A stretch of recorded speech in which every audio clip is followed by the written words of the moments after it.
Glória a Deus.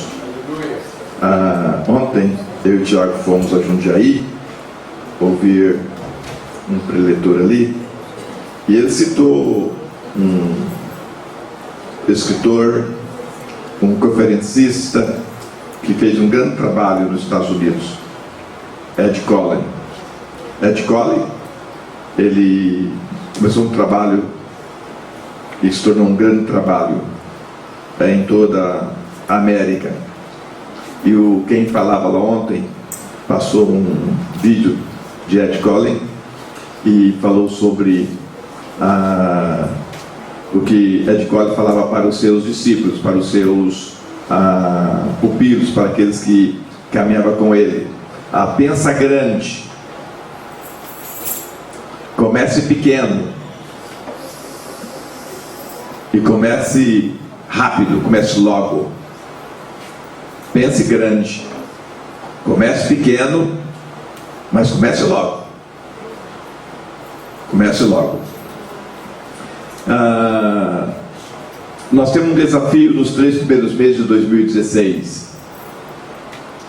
E o nosso desafio é voltar para a palavra de Deus, voltar para a Bíblia e aprender com a palavra de Deus o que é família.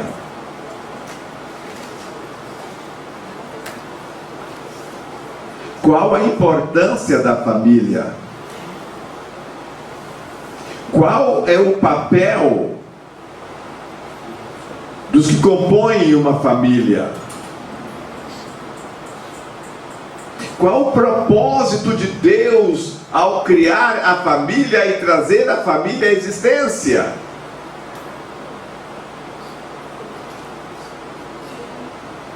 E falando hoje sobre o inimigo da família, ou um dos inimigos da família, talvez se você estivesse aqui hoje de manhã, eu já poderia continuar falando sobre o que o César estava falando, e nós não precisaríamos da mensagem agora. Se nós estivéssemos todos vindo para a escola bíblica dominical e nós já estudado com o César, que ele propôs para estudar hoje de manhã, nós poderíamos estar até meio-dia estudando a palavra, e seria ótimo. Não faria eu estar aqui pregando. O César, coitado, falaria das 9 às 12, mas nós teríamos uma mensagem muito boa, muito completa. Então eu quero começar pensando sobre família a partir de um pressuposto.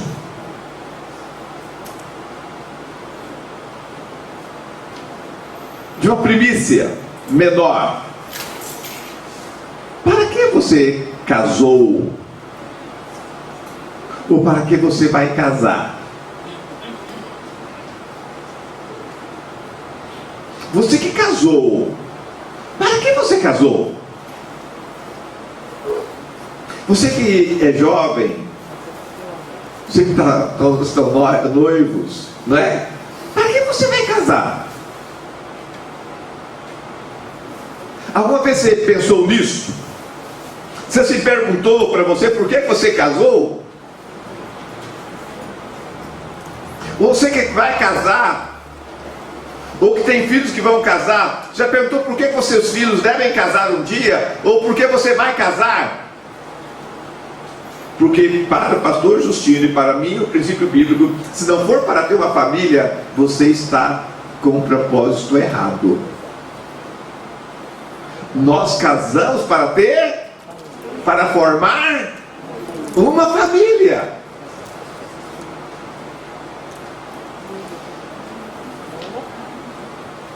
E se você casou e não casou para ter uma família, seu propósito foi errado. Você tem que pedir perdão a Deus e a pessoa com quem você casou. Se você tem um namorado, uma namorada, ou um noivo, e vai casar, se o seu motivo com essa pessoa não for ter uma família, eu diria a você, casa não. Casa não. Porque o motivo do casamento é para termos uma família. Formarmos uma família. Vivermos em família. Ouvimos vários que pregaram, certo? Pregou a palavra bonita, não bonita, mas de Deus para nós. Pastor Jorge, o Henrique, o Tiago, pastor Eugênio, sobre família, muito objetivas e muito de Deus para nós, sobre família.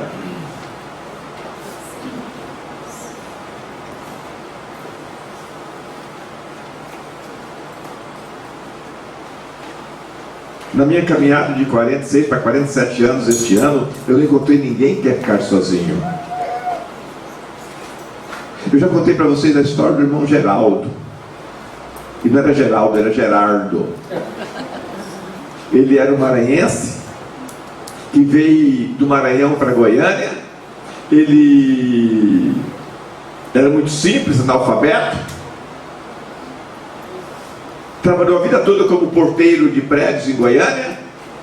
E quando eu conheci, ele tinha 70 anos. Tinha aposentado, não tinha onde morar. Foi morar no sul de uma igreja em Cristo, no setor Bueno. E ele era o zelador da igreja. E ele tinha a aposentadoria dele, salário mínimo. E ele então tinha um lugar para ele morar. Não pagava água, não pagava luz. E ele vivia com o salário mínimo. E quando eu cheguei em Goiânia em 73, ele já morava lá, e eu ficava com dó, aquele homem sozinho lá ao redor da igreja. Comecei a aproximar dele para conhecê-lo. Então, passei um dia por semana em tomar café com o irmão Geraldo. Ele tinha 70 anos e eu tinha 22 anos. E ele fazia um cafezinho, e desculpa, o cafezinho dele era muito ralo, muito doce. Era um horrível o cafezinho dele. Mas eu ficava com ele e tomava um cafezinho com ele. E aí, um dia ele chegou para mim e disse assim: ô Justino, eu queria falar com você, mas você é tão jovem, eu tenho tanta vergonha de falar esse assunto com você. Ô irmão Gerardo, fica à vontade, pode falar. Ele disse: eu sonho casar, Justino.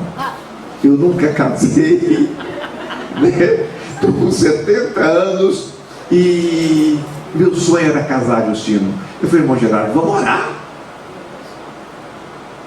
Deus pode preparar alguém, né? E você pode casar. E você acha, Justino? Eu falei: acho. Você pode casar ainda. Ah, mas né, não vou ter mais filho. Mas pelo menos você vai ter uma esposa, uma companheira. Irmãos, e nós começamos a orar uma vez por semana. Eu passava lá com o irmão Geraldo e eu falava: vamos orar, irmão Geraldo? Ele meio assim, sem graça, meio sem jeito. Vamos, né, Justino? E nós orávamos. Um dia chegou na igreja em Cristo Setor Bueno uma senhora, viúva de um médico, com 3 filhos já casados, com vários netinhos, né? E o senhor Geraldo tão simples, analfabeto.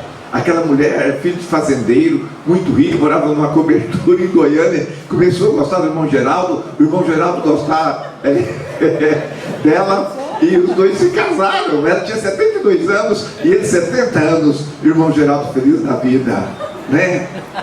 Feliz da vida. E aí, um dia, né, ele falou com ela: olha, eu preciso de um favor seu.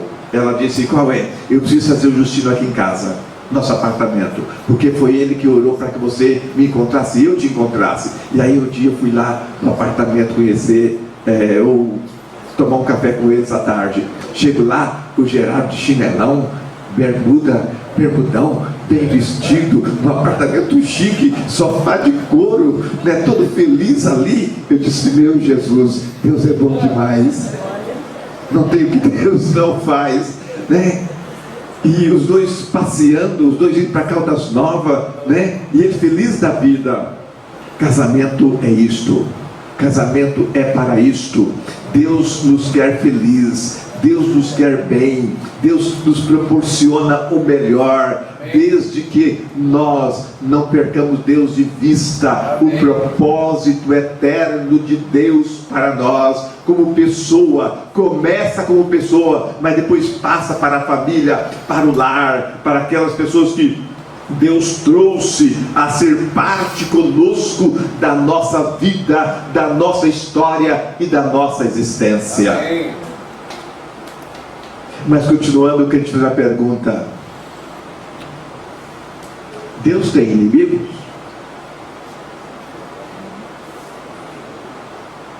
Deus tem inimigo? O que você acha? Deus tem ou não tem inimigo? Deus tem inimigo. Da onde surgiu o inimigo de Deus?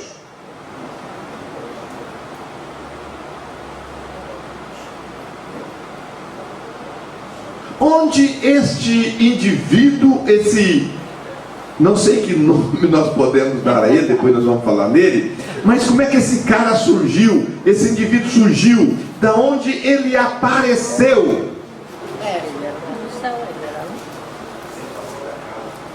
exatamente. Pela Bíblia, esse inimigo surgiu da habitação celestial divina, do lugar onde Deus estava.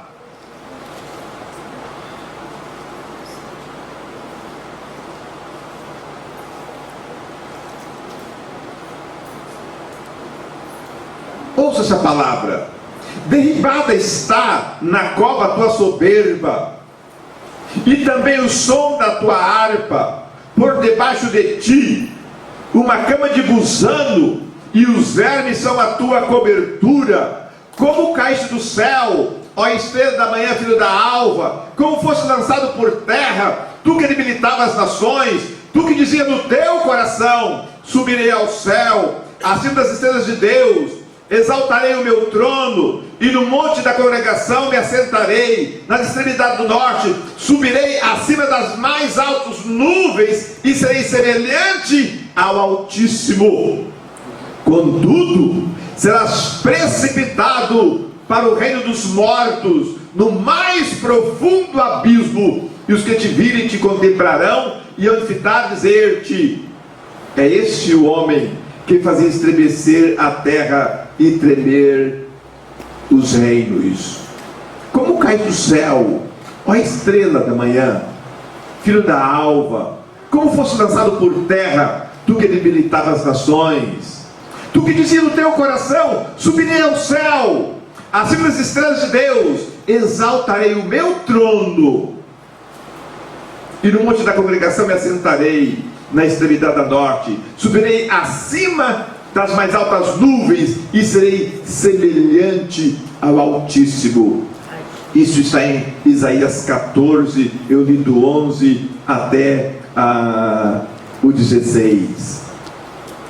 O inimigo de Deus, Satanás, diabo, o adversário, pelo que entendemos pela Bíblia, ele era um querubim, ele fazia parte dos entes espirituais criados por Deus, e num dado momento a soberba, a altivez chegou ao coração dele, e ele quis ser como Deus e ter um trono acima do trono de Deus, e ele então se tornou o diabo, Satanás, inimigo ou adversário.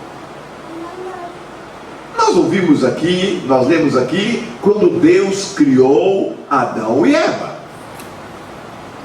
Eu gosto da Bíblia, gosto de Deus, e por isso estou aqui com vocês. E é interessante que a Bíblia diz que Deus plantou um jardim.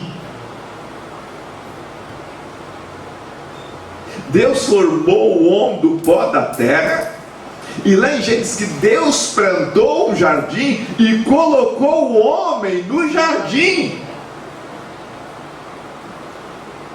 para o guardar e o cultivar.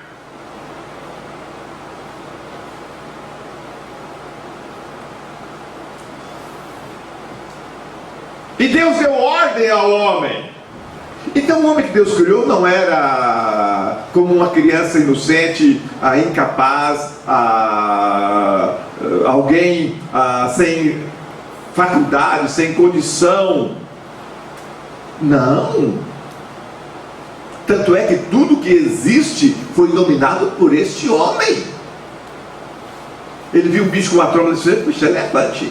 Ele viu todo riscado, isso é zebra. Ele viu um cabeção comprido, um pescoção comprido, isso aqui é girafa. Ele viu um lá na árvore e tal, olha, isso aqui é hipopótamo. Ele viu um chifre meio estranho, olha, isso aqui é rinoceronte. O homem, ele tinha discernimento, conhecimento, capacitação dada por Deus, e ele estava ali não como um infanto, não. Não!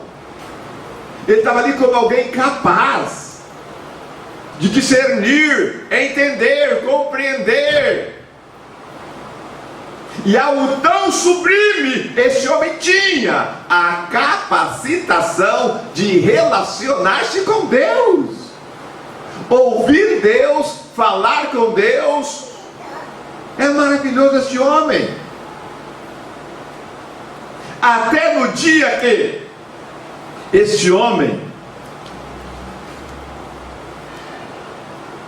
ele não fez o que ele deveria fazer. Ele é cultivar o Éden e guardar o Éden. E para mim ele não guardou o suficientemente. Deixou que alguém penetrasse no Éden.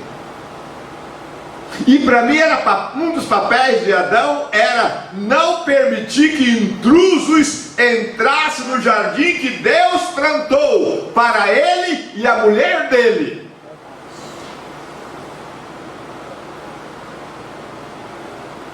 Não vamos conjecturar, mas para mim, num dado momento, ele não exerceu o seu papel como deveria exercer e permitiu que o intruso, o inimigo, adentrasse a um lugar onde o inimigo não deveria ter espaço. E aí, permitindo, ele deixou que o pecado entrasse na sua vida, entrasse naquele ambiente e já tirasse a harmonia espiritual daquele ambiente. Para mim a primeira coisa que se perdeu no Éden é a harmonia espiritual. O que eu quero dizer com harmonia espiritual? Era aquele relacionar-se de Deus com o homem e do homem com Deus. Essa capacitação, esse relacionar-se Deus, homem, homem, Deus, ficou prejudicado quando o homem permitiu que o inimigo adentrasse a um lugar, a uma área que era para o inimigo não penetrar. E a intimidade, a unidade, a harmonia entre Deus e o homem ficou prejudicada. Ou entre o homem e Deus ficou prejudicada. Aí Deus fala com o homem: olha, homem, porque quando Deus criou o homem, Ele criou homem ele e homem ela. A palavra no hebraico é ishi e ishá, homem ele e homem ela.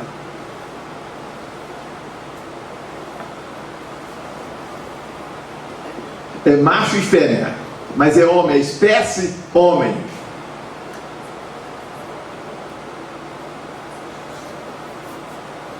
O inimigo entrando, então nós percebemos como o inimigo da família age.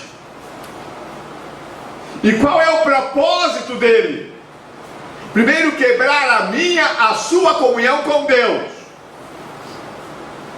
Talvez diria, mas o que tinha a ver o pecado de Eva e de Adão com a comunhão com Deus?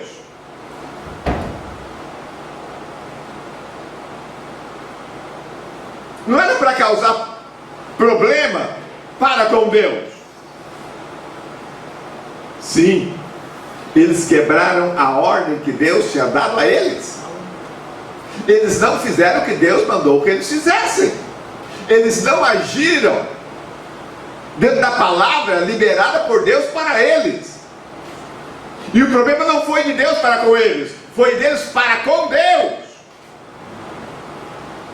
Você também tem que pensar nesse nível. O problema não é de Deus para com você, é de você para com Deus. Esse é o problema. O problema foi do homem para com Deus, não de Deus para com o homem. Deus não mudou. Na hora marcada, no instante combinado, no virar do dia, na viração do dia, Deus estava lá. Quem não estava era o homem. E por Por que o homem não estava? Porque o homem tomou consciência de que ele permitiu o inimigo, ele ouviu o inimigo, ele deu brecha ao inimigo,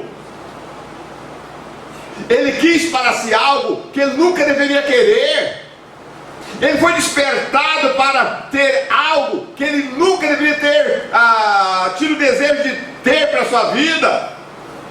Aí começa, ele tem que trabalhar para que o seu senhor comer seu pão, ele começa a ter que lavrar a terra, a mulher passa a dar à luz com dor, e até ali parece que não dominava sobre o homem, mas aí Deus fala com a mulher: olha, seu desejo será para o teu marido e ele te dominará. E ele te dominará. O que eu quero dizer com isso?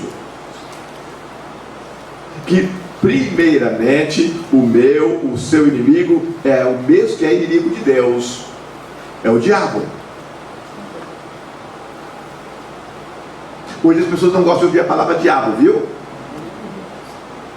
As pessoas têm dificuldade em ouvir a palavra diabo.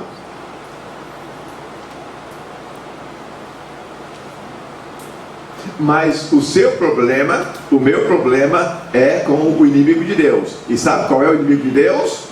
O diabo.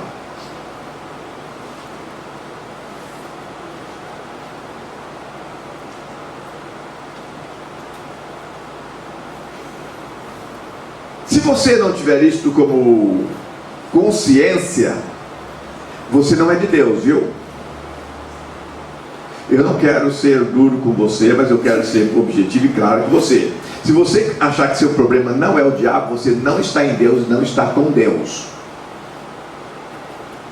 Se você não achar que o diabo é seu problema, você é do mundo.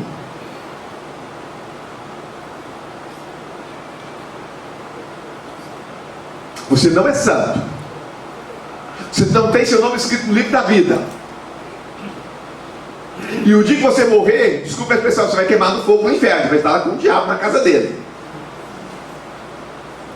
Porque o mundo jaz no maligno.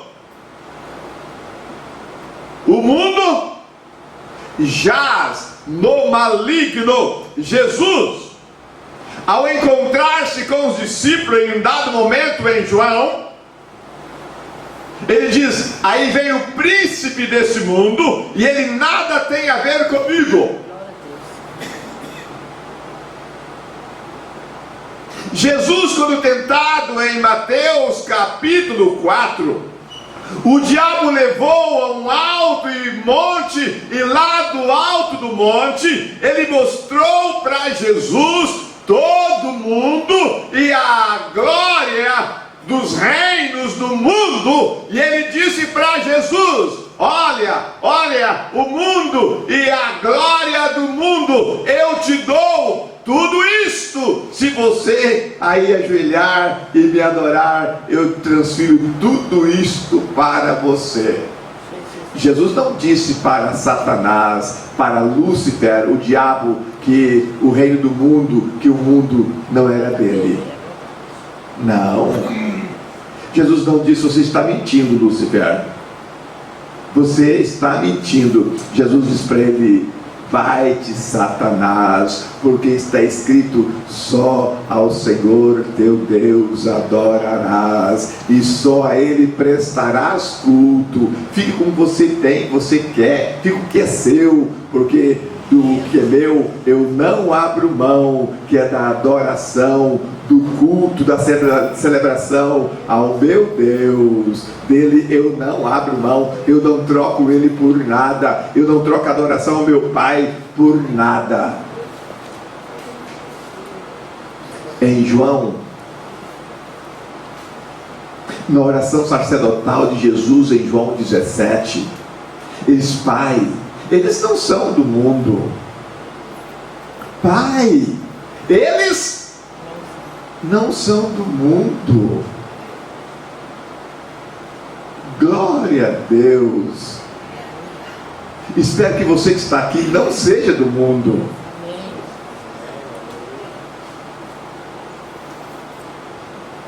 Pai, Eles não são do mundo. Não pense que os filhos do mundo não, Pai. Eles são a luz do mundo, o sal da terra. E se eles saírem, como fica isso aqui? Mas, Pai, eu te peço, livra-os, guarda-os do mal. Qual é o mal, irmãos? O mal é o diabo. O mal é Satanás. Ele é o mal.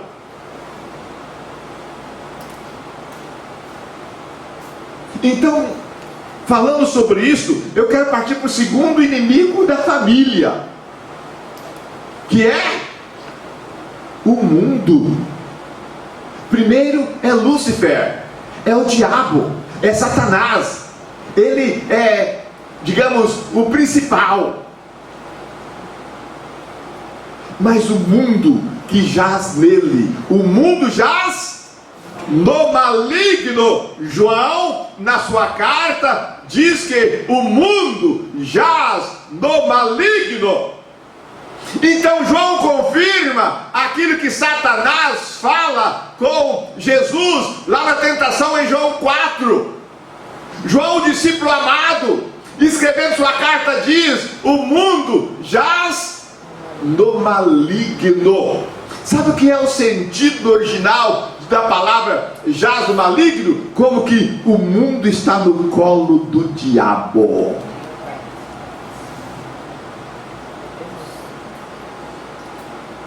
Você está sentado aí? Pensa você sentado e alguém sentado no seu colo. Esse jaz é o sentido que o mundo está nos braços, no colo do diabo.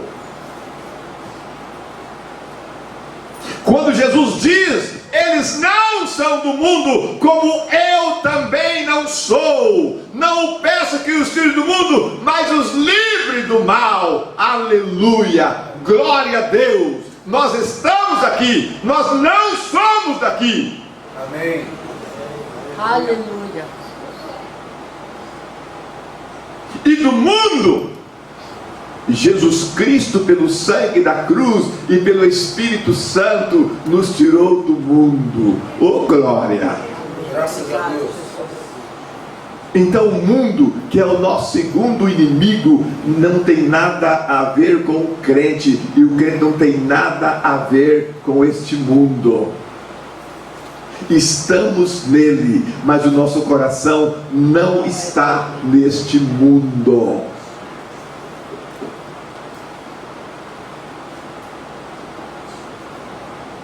Na escola bíblica dominical, o César colocou materialismo.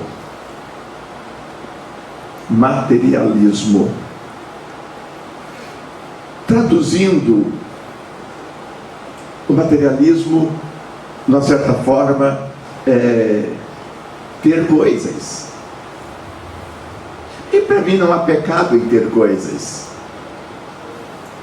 Mas no sentido em que o César colocou para nós do materialismo, que é a devoção às coisas. Devoção às coisas. Se você tem devoção às coisas, você tem sérios problemas, viu? Se as coisas ocupam o teu coração, se as coisas dominam a sua vida, você está dominado pelo inimigo, que é o mundo.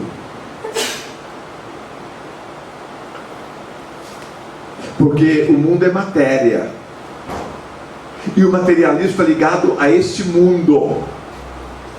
Você pode ter todas as coisas e não ser materialista. Mas também, falando na escola bíblica dominical, você pode não ter nada e ser um materialista, não tendo nada. Você pode ir morar num casebre caindo os pedaços, numa chocinha, e ser um materialista. E você pode ter um arranha-céu, você pode ser dono do que você for e não ser um materialista. É uma questão de alma. É uma questão de alma. Por isso a Bíblia diz: se a tua riqueza, se os seus bens prosperar, não ponhais nele o teu coração. Se a sua riqueza e seus bens prosperar, não ponhais nele o seu coração. Sabe uma coisa que me dói no coração, que eu tenho pena de alguns irmãos da igreja? Eu tenho pena na igreja dos irmãos que não são dizimistas.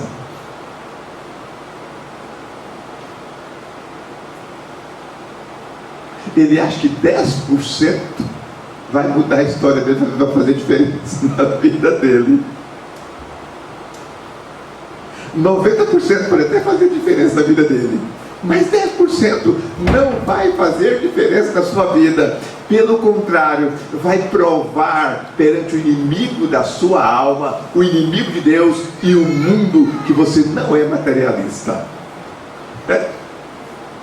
Se com 10% do seu salário, da sua renda, você pode chegar para o diabo: diabo, olha, eu não sou materialista, eu não vivo de coisas materiais. Olha, diabo, eu dou a Deus aquilo que é de Deus, que está comigo. Eu não sou materialista. Eu tenho pena de irmãos na igreja que não são dizimistas, eles são materialistas. Ele acha que 10% vai fazer diferença, enriquecer ou empobrecer ele. Não vai. É falta de fé, confiança em Deus, crer em Deus e não ter devoção às coisas materiais. Então o mundo é o nosso segundo inimigo da família.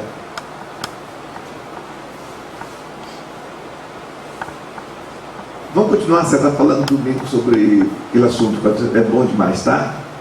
Algo interessante para nós: família. Um dos problemas na família é falta de hierarquia.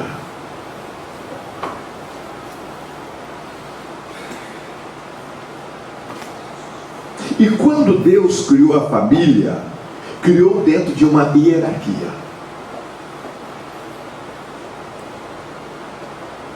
Eu não sei qual casamento que eu fiz na igreja Nazareno ali da Paulo Bueno.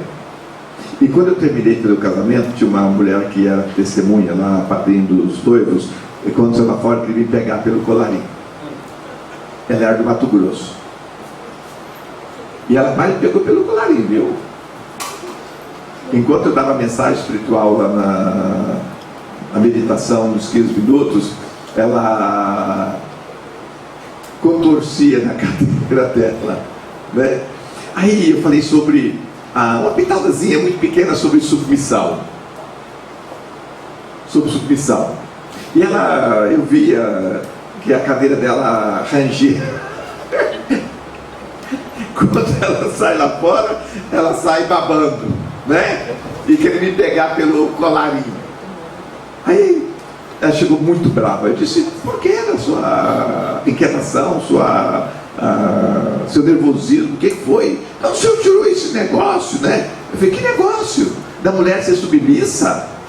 Eu falei: não tinha de negócio nenhum. É princípio bíblico. É de Deus. Não fui eu que tirei, Deus estabeleceu. Então não é problema meu, é problema de Deus. Mas o que é isso? Ela falou: olha, que Deus criou o homem com uma missão. E Deus deu uma missão ao homem, e o homem precisava exercer o seu papel e sua missão. E aí Deus, vendo que o homem não era capaz de sozinho exercer o seu papel e concluir sua missão, que era multiplicar, crescer, encher a terra, procriar, ele criou a mulher para auxiliar o homem na missão dele. Então submissão não é o que você pensa. Submissão é a mulher auxiliando o homem a exercer o papel que Deus deu para ele. E se Deus não traz a mulher à existência, o homem não exerceria o papel que Deus deu para ele. Então, submissão perante Deus e biblicamente é auxiliar alguém que tem uma missão e caminhar ao lado daquele que tem a missão. A missão é do homem e a mulher auxilia o homem a conquistar, a realizar, promover a missão que ele tem. Ela ficou sem graça assim e disse: eu não tinha pensado desse lado, me desculpa, me perdoa. E aí foi embora, né? E aí foi embora. Glória a Deus que ela saiu em paz. Agora, o terceiro inimigo da família, você sabe quem é? Primeiro é o diabo, é Satanás. Segundo é o mundo, esse sistema maldito, maligno, que jaz no maligno, que jaz no diabo.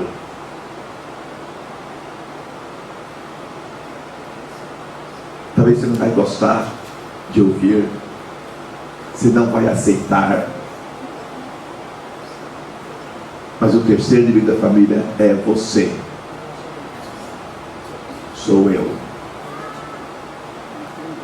Nós somos o terceiro inimigo da família.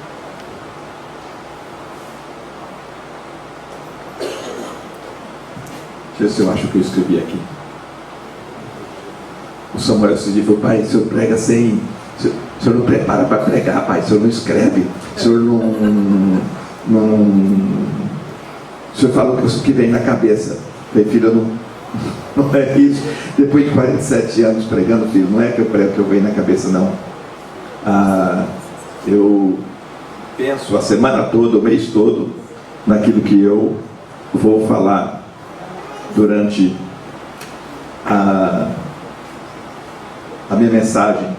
Então, o que eu estou falando com você, eu me preparei, eu pensei, eu meditei nos textos bíblicos, eu separei os textos que iriam falar, ele que eu não li todos para você, mas eu citei eles para você, tá?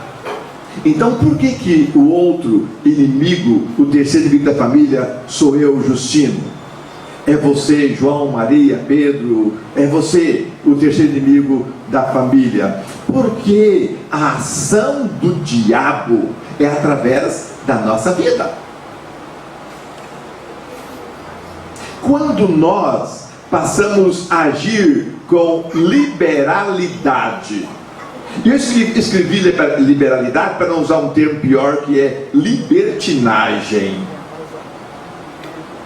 Então, para não citar, eu queria usar a palavra liberalidade, mas não dá para dizer libertinagem. Nós passamos a viver de forma libertina, ou somos libertinos. Tudo pode, tudo está liberado, a gente pode qualquer coisa, a gente brinca e se nossos filhos começarem namoradinho com 6 aninhos, 7 aninhos, já começamos a namorar com nossos filhos. Me perdoa, Gabi, quando eu brincava com você, que você vai ser minha neta, tá? Você sabe que você me júnior, me perdoa, tá? Isso não é brinquedo para criança, não, e eu não podia ter falado isso com você, porque isso não é justo. Então, publicamente, eu te peço perdão, tá? E você com 12 anos, meu neto com 10, isso é libertinagem, liberalidade. Isso não é de Deus. Namoro é para casar.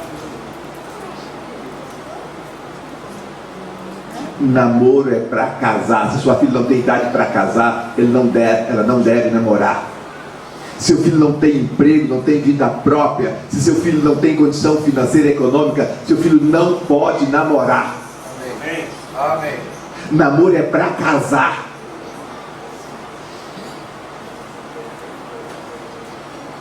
Mas nós nos tornamos libertinos e permitimos tudo.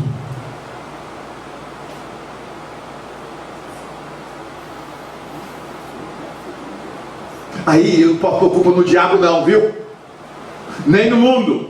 Culpado sou eu, pai. Culpado é você, mãe. Culpado somos nós. Já sentou com seu filho? Ouviu ele? Quais são as dificuldades dele? As limitações dele? Mas há dificuldade na vida dele. Se é matemática, se é português, se é ciência, se é geografia, se é história. Já sentou com seu filho para ouvir quais as limitações dele? E procurou ajudá-lo, aconselhar e tentar suprir aquela área da vida do seu filho que é deficiente? Se seu filho é introspectivo,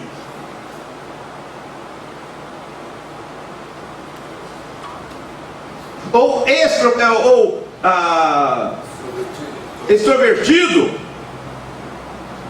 imperativo, sentou com ele, conversou com ele e tentou ajudá-lo, orientá-lo, ensiná-lo, apoiá-lo, ou você deixou para lá? E aí seu filho cresce como problema, sua filha cresce como problema, e você vai dizer: meu filho é problemático. Seu filho é problemático, sabe por quê? Você foi um negligente.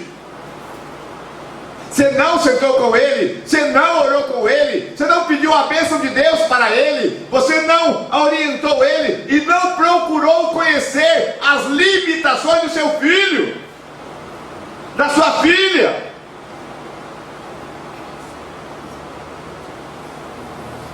Aí vem por culpa do diabo.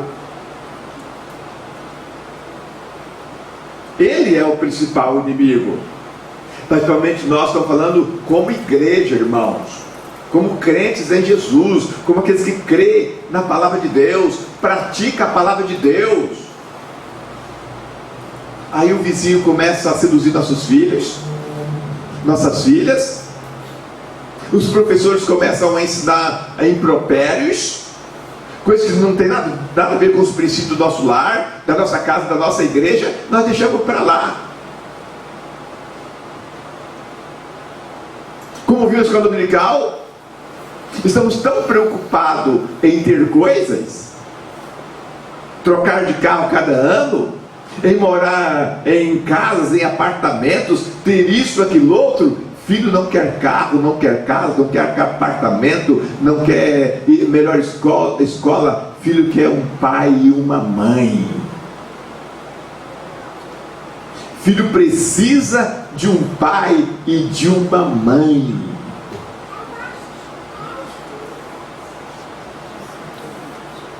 Um dia um casal aqui da igreja casaram e eles não estavam bem financeiramente e eles estavam passando da idade de ter filho. Pastor, nós vamos ter filho, mas como é que nós vamos criar nosso filho? O que nós vamos dar ao nosso filho? Isso, olha, fulano e fulana, não se preocupe com isso não. Tenha o filho de vocês. O filho que vocês vão ter não quer coisas, ele quer um pai e uma mãe. O filho, se tiver um pai e uma mãe, é bastante para ele. Amém.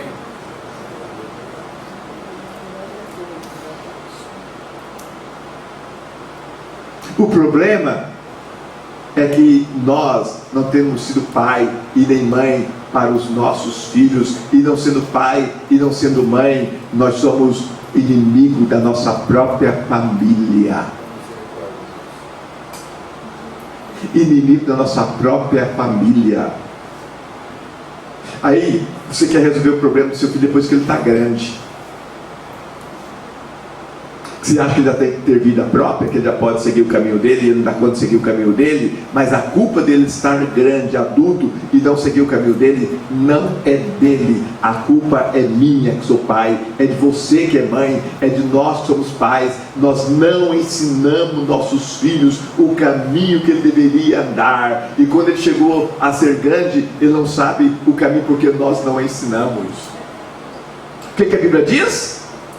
Ensina a criança o caminho em que ele deve andar, e quando for grande, não desviará dele. Você não ensinou.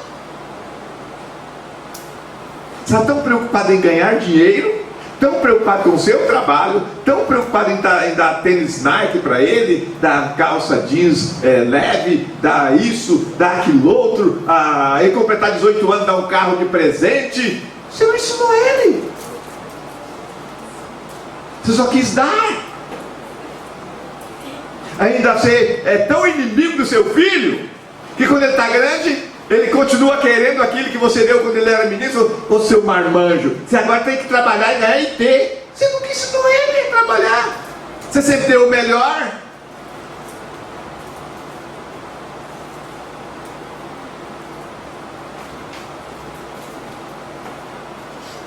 Eu teria muito para falar ainda, viu? Do que eu anotei aqui, que eram 4 coisas, eu falei a primeira. Só vou ler para nós estudar. Então a primeira é libertinagem, ou liberalidade. Nós tratamos as coisas de forma muito livre, nós deixamos para lá. Com a televisão, com as babás, ou pagamos escola a tempo integral, a criança nasce e já vai para a creche. É lá na creche que vão tirar a fralda dele, vão tirar o bico dele. É lá na creche que ele vai ser ensinado. Desculpa, tá? Eu fui funcionário público, a senhora foi funcionário público, eu não tenho nada contra funcionário público, mas um funcionário público não produz, não tem compromisso. Me desculpa, tá?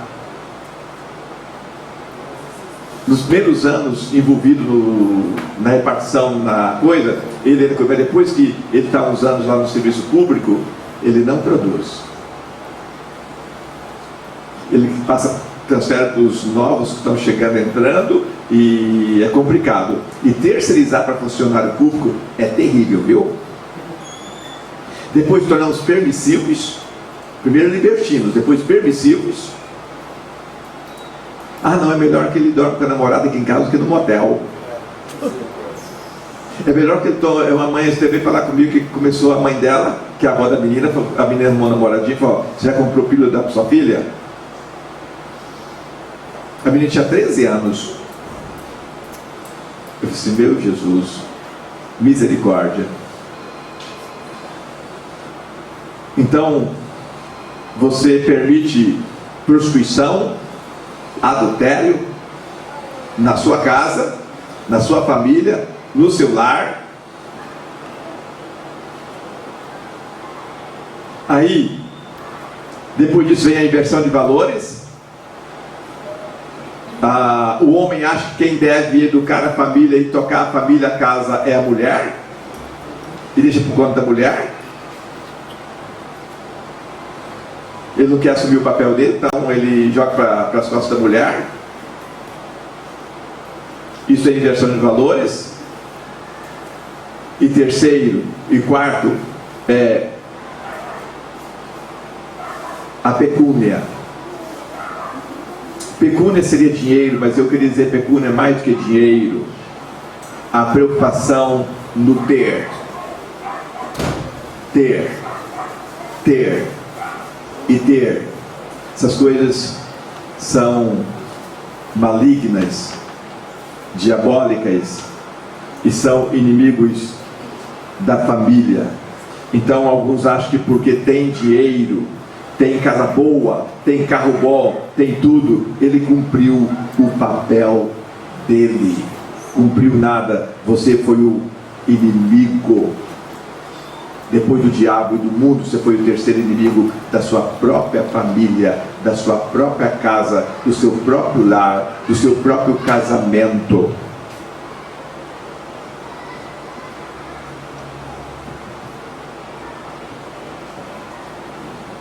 Você não tem que concordar com o pastor Justino, tá?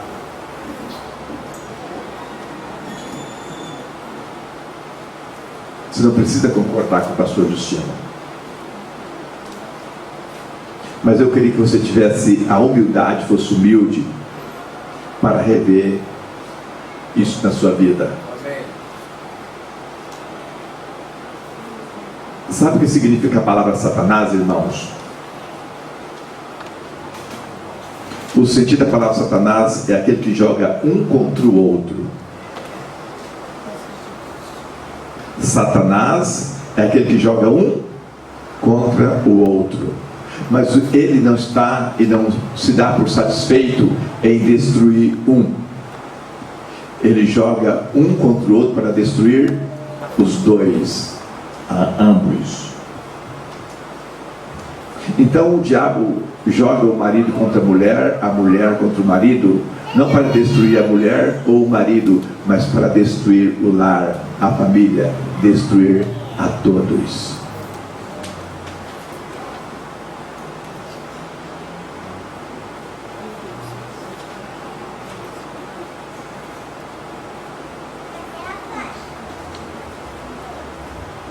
A Igreja de Cristo, durante muito tempo, tinha um panfletozinho que é Volta à Bíblia.